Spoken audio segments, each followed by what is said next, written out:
Gold news. सोनं महागलं आता ड्युटीचाही भार. सरकारच्या एका निर्णयाने सोन्याची चमक फिकी. खरेदीत तब्बल 70% घट. Import duty on gold. सोन्याच्या वाढत्या किमती आणि वाढत्या आयात शुल्कामुळे त्यांचे आकर्षण कमी झाले आहे. मागणीत 70% घट झाल्याचे असे सूचित होते की ग्राहक आता खर्च करण्यापूर्वी दोनदा विचार करत आहेत. भारतातील सोन्याच्या खरेदीला मोठा फटका बसला आहे. सरकारने अलीकडेच आयात शुल्कात वाढ केल्यामुळे देशभरातील मागणीत जवळपास 70% घट झाली आहे. सराफ आणि सोने व्यापाऱ्यांच्या मते वाढलेले शुल्क, महागाई आणि ग्राहकांची कमकुवत मागणी यामुळे लोक नवीन सोने खरेदी करण्यापासून परावृत्त होत आहेत. भारत हा जगातील सोन्याच्या सर्वात मोठ्या उपभोक्त्यांपैकी एक देश आहे. त्यामुळे मागणीतील ही लक्षणीय घट बाजारासाठी एक महत्त्वपूर्ण संकेत म्हणून पाहिले जात आहे.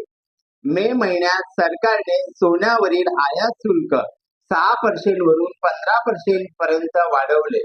मिळालेल्या माहितीनुसार सोन्याची आयात कमी करणे आणि परकीय चलन साठ्यावरील दबाव कमी करणे या निर्णयाचा उद्देश होता. याचा सोन्याच्या किमतीवर थेट परिणाम झाला, ज्यामुळे देशांतर्गत बाजारात सोने महाग झाले.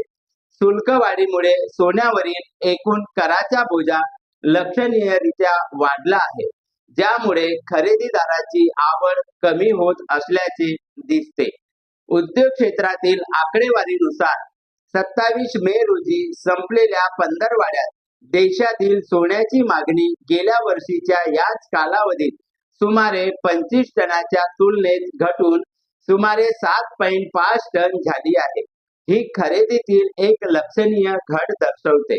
इंडिया बुलियन्स अँड ज्वेलर्स असोसिएशनच्या अधिकाऱ्यांच्या मते शुल्कवाढीपासून बाजारातील मागणीत अंदाजे 70% घट झाली आहे.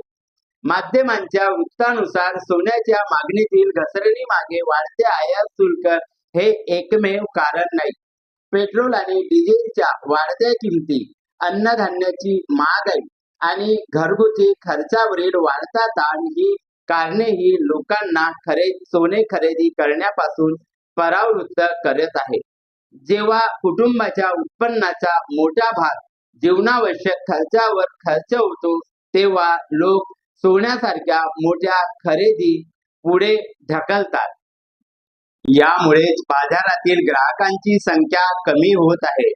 सराफांच्या मते ग्राहक आता जड आणि महागड्या दागिन्यांऐवजी हलके दागिने खरेदी करत आहेत. अनेक जण नवीन दागिन्यांची खरेदी पुढे ढकलून पैसे मिळवण्यासाठी आपले जुने दागिने विकत आहेत. दक्षिण भारतासह अनेक प्रमुख बाजारपेठांमध्ये ग्राहक अधिकाधिक कमी किमतीच्या आणि हलक्या दागिन्यांकडे वळत आहेत. सोन्याच्या मागणीतील या घसरणीचा सर्वात मोठा परिणाम लहान आणि स्थानिक सराफांवर झाला आहे. मोठे ब्रँड्स त्यांच्याकडील साठा आणि भक्कम ग्राहक वर्गांमुळे काही प्रमाणात परिस्थिती सांभाळू शकत आहेत, परंतु लहान व्यापाऱ्यांसाठी विक्रीतील घट हे एक मोठे आव्हान बनले आहे.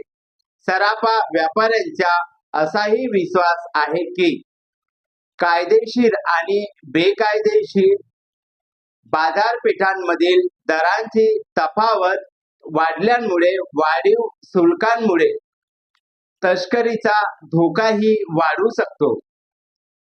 जागतिक सुवर्ण परिषदेच्या अंदाजानुसार वाढलेल्या आयात शुल्कामुळे 2026 मध्ये भारताची सोन्याची मागणी 50 ते 60 टनांनी कमी होऊ शकते. ही घट गेल्या वर्षीच्या तुलनेत अंदाजे 10% असेल. जर सोन्याचे भाव उच्च राहिले आणि महागाईचा दबाव कायम राहिला तर येत्या काही महिन्यात बाजारपेठ मंद राहू शकते, असे जाणकारांचे मत आहे. आपणास आजची माहिती कशी वाटली ते आपण कॉमेंट्स मध्ये नक्की सांगा. आणि सोने आणि चांदीचे भाव घर बसल्या एकत्र आणण्यासाठी आजच सुवर्ण वार्ता ह्या चॅनलला सबस्क्राईब अवश्य करा. धन्यवाद.